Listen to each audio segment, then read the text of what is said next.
Wat Prasiratana Mahatat.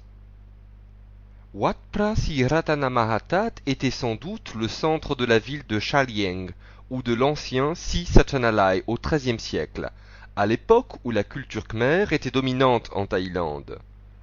L'entrée principale en témoigne, elle est faite de latérite avec des stucs représentant des images d'hommes et de danseuses célestes, les apsaras, typiques de l'art khmer de l'époque du Bayon.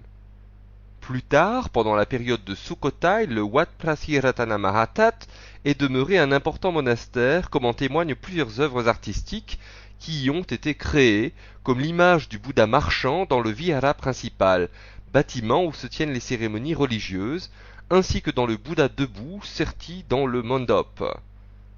Le mandop est un édifice carré à sa base, cubique dans sa forme avec un toit en fuseau qui sert à abriter une statue ou une empreinte de Bouddha.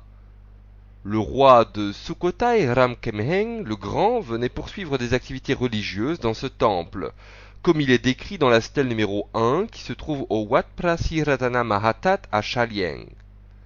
La tour sanctuaire, considérée comme le monument le plus important de ce temple, fut élevée au début de l'époque des Yutaya vers le XVIe siècle. Le roi Borom Trai Lokanath des Yutaya, voulant élargir son pouvoir vers le nord, avait enfin réussi à unir le royaume de Sukhothai à celui d'Ayutthaya.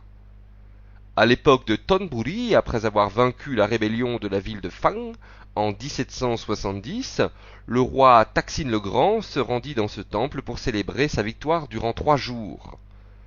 De nos jours, le Wat Prasiratana Mahatat est un temple toujours actif avec une communauté religieuse et il est classé parmi les temples royaux de premier rang sous le nom de Ratchavoravihan.